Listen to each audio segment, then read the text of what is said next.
বিসমিল্লাহির রহমানির রহিম। আমি এই সর্বস্তরের আইন প্রশাসন এবং ৩ নং ওয়ার্ড খাজনাগড়া, ১৩ নং লক্ষিন্দর ইউনিয়ন বা আমাদের টাঙ্গাইল ডিস্ট্রিক্টের সর্বস্তরের আইনজীবী মুরব্বীগণ, যে যেখানে থেকেই শুনবেন, আমি কথাগুলি বলছি, আপনারা শুনবেন।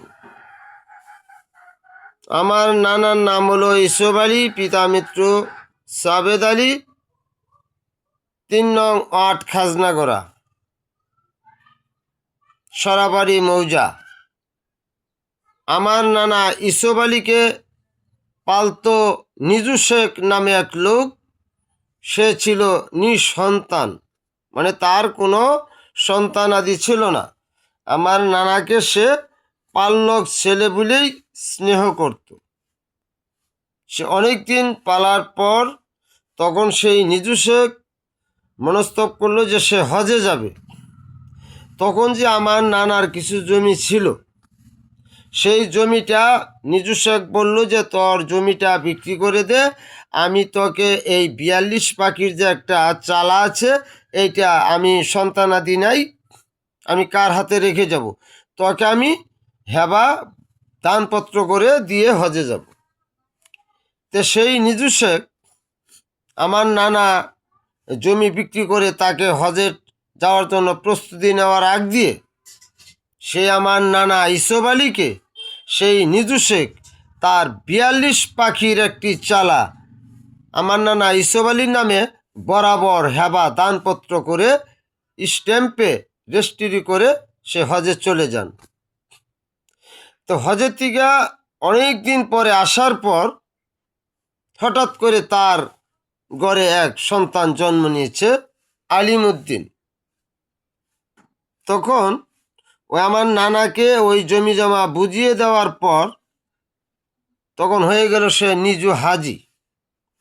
তখন ওই নিজু হাজিও মৃত্যুবরণ করলো, আমার নানা ইসুফ আলীও মারা গেল। তখন ওই কিছু কিছু মুরব্বী মানুষের জানে, ওই আলিমুদ্দিনে বলল যে ও পালক ছেলে, ওর সাথে রক্তের সম্পর্ক নাই, তো ওকে তাড়িয়ে দে।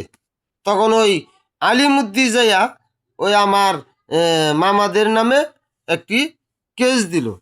তখন রায় পেল যে তাদেরকে উচ্ছেদ করে দাও। তখন ওই আলিমুদ্দি জানে যে আমার এই ইসুফ আলী আমার ভাই। তখন ওই আমাদের মামা রিয়াজ, শুকুর, আমির এদেরকে বলল যে তোদেরকে আর কোনো জায়গায় আমি দৌড়াবো না।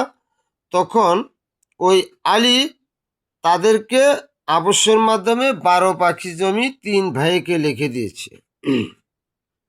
বন্টন নামায় সই করে তারা ৫টা বুইনকে গোপন রেখে, এই রিয়াজউদ্দি, শুকুর, আলিমউদ্দি এদেরকে গোপন রেখে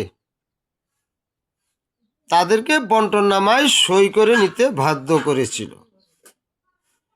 সেই জন্য আমার মা যদি ইসুফ আলীর মেয়ের হিসাবে যদি সে জমিটা প্রাপ্ত হয়, সবার কাছে আমার বিনীতভাবে অনুরোধ, আমার মা প্রথম পক্ষ বড় মেয়ে হয়ে যদি তার বাবা ইসুফ আলীর সম্পত্তি না পায়, তাহলে দ্বিতীয় পক্ষের সন্তান হয়ে তারা কেমনে এই জমিটা ভাগ করে তারা বুক করে খাচ্ছে। সেই জন্য আপনাদের কাছে আমার বিনীতভাবে অনুরোধ। দলিল কাগজের মধ্যে স্পষ্ট লেখা আছে, প্রতি জীবিত এবং মৃত্যু এই মেয়েদের ১০৭% করে জমি উল্লেখ করা আছে। অথচ আমার মা প্রথম পক্ষ বড় মেয়ে হয়ে ওই শুকুর, আমির ওদের কাছে যায় কত কাকুতি মিনতি করে, কয় কিসের জমি পাও, কোন শর্তে পাও। এইটি আপনাদের কাছে দাবি যে আমার মা যদি ইসুফ আলীর মেয়ে হয়ে থাকে, তাহলে বাঘ হারে যা পাবে সেটা আপনাদের কাছে দাবি জানাচ্ছি।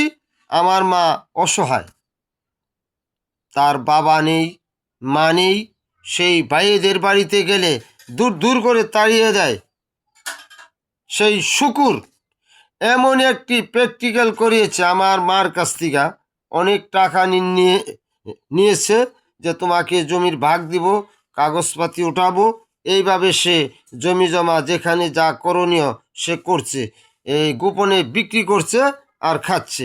আর আমার মা যে জমি চাইলে খালি কয় বিক্রি করে নিছ, তার প্রমাণাদি না দিতে পারলে, সেই জন্য আমার মা যদি জমি প্রাপ্ত থাকে, আপনাদের কাছে আমার দাবি 42 পাখির একটা এরিয়া,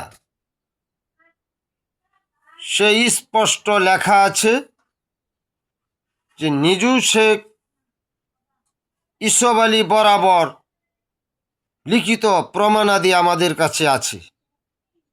সেই জন্য আমি প্রমাণাদি আপনাদের মাঝে হাজির করে আপনাদেরকে দেখাবো। আশা করি যে আমার মা যদি ইসব আলীর প্রথম পক্ষ বড় মেয়ে হয়ে থাকে, তাহলে যদি প্রাপ্ত হয় আপনারা ওখানে তাকে সুপারিশ করে বুঝিয়ে দেওয়ার জন্য অনুরোধ জানাচ্ছি। আমাদের মা জায়মন খাতুন এবং হাওয়া এরা প্রথম পক্ষ বড় মেয়ে,